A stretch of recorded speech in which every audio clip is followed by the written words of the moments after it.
Hi everybody, I hope you're all doing really well. So today I am back to talk about the book Why We Sing by Julia Hollander. This will probably be a bit of a brief review. I had a really good time with this book, so I wanted to have a bit of space to talk about it. Julia Hollander is both a singing therapist and singing teacher. She's worked as an opera director, so she knows a whole lot about singing and the power of song. And this book is basically part memoir, part, I suppose you would call popular science, discussing the ways that we have evolved to communicate, not just via speech, but via song. And the structure of this is very much going from birth to death and all the steps in between, and how singing really develops us physically, mentally, emotionally, and talking about the different ways that singing benefits us and how song is so very present throughout all of our lives, even in ways that we don't necessarily think about or just take for granted. Not only do we have music that we listen to, but also think of things like lullabies, football fans singing It's Coming Home, or God help me, Sweet Caroline, my least favourite song in the entire universe. If you go out into the city to the shops, you probably will come across buskers. As I say, this book kind of goes chronologically through life, tracking singing and its impact on birth, babyhood, childhood, being a teenager, singing to build community, singing at work, singing as a healing practice, all the way through to how your voice develops as you age and how singing can help with the aging process generally, all the way through to your death. This book really works to show all the beneficial effects of singing, how singing can help build community, enhances language, improves memory, lowers stress, enhances your confidence, and can even heal you. She particularly goes into her experiences working in a Zoom chat with long COVID sufferers, where singing therapy was part of the treatment, particularly in helping with breathing exercises. She talks about working in care homes, working with dementia patients, and using singing therapy to help build that community and also to help boost memory, as well as the fact that it can just be good fun. As myself, somebody who is already a singer who loves singing, I didn't really need any convincing on the beneficial effects of singing. You know, I don't currently have singing lessons right now, but I know whenever I have done, I always come out of that class just with a boost of energy and endorphins. And this book really made me want to go back and have singing lessons, which, by the way, singing lessons, something that you should be having at any stage of your singing ability and journey, even if you are a professional. And actually, through the course of the book, Julia Hollander mentions that she is based in Oxford, as I am. So hey, Julia, hit me up.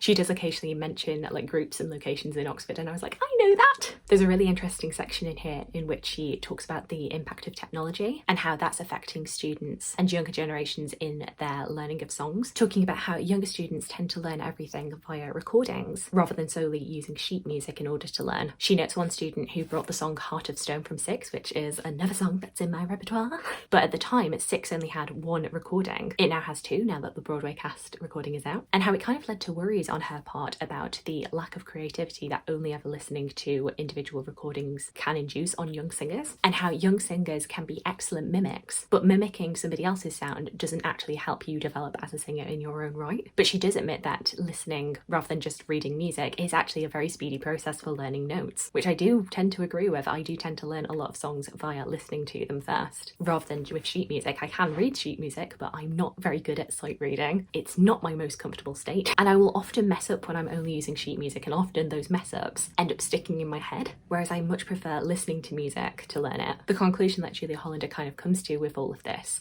debate of how best can you learn music versus how best can you express yourself through music, she resolves this by saying, well, if you're going to learn via listening, then you should listen to as many different recordings and different covers as possible, so that you're more primed to want to adapt your way of singing rather than just sticking to one way of singing a song, which is a conclusion that I like, and especially as somebody who likes to listen to a billion different versions of a song, I can get on board with. In terms of the writing style and whether or not I think that this is a book that would appeal to a lot of people, this book definitely goes into some of the science behind singing and how humans have evolved to sing, and I feel like it gets the most technical right at the beginning of the book, which can, I think, hamper whether or not people are going to initially latch onto this. As I say, particularly discussing human evolution and then modern day human birth and babyhood, I feel like later chapters are a little bit easier to pass out, and potentially that's probably because the experiences of being a child and then later an adult, I have the memory of that a little bit more, and maybe I can relate to some of the things that she's talking about a bit more, whereas I don't really have a personal point of reference when it comes to evolution, whereas a lot of the scientific discussion around being a teenager or singing at work or singing as part of a community is something that I can apply to my own life. Singing as healing or singing to help with the aging process is something that I have seen in other people, so it's just kind of easy to accept and easier to understand, which is kind of unfortunate because I do worry that people might read the beginning chapters and not get into into it because it is a little bit more dense. But the rest of the book I feel like reads very, very easily, particularly as you get to know Julia Hollander and get to know more of her life. You really start to build a rapport with her as a writer. And as I say, there is a memoir aspect to this book, and the end of this book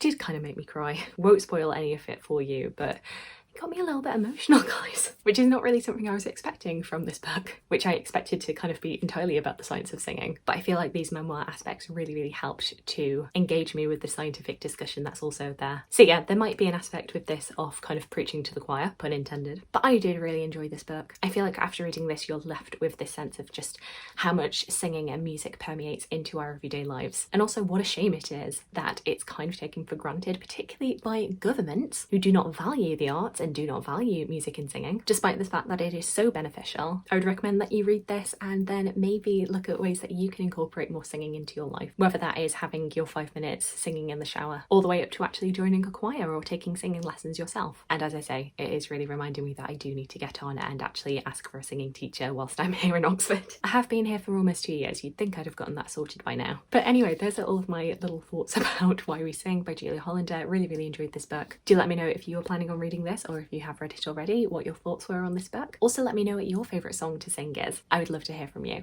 I hope you're having a fantastic, fantastic day, and I look forward to talking to you again soon. Thanks. Bye.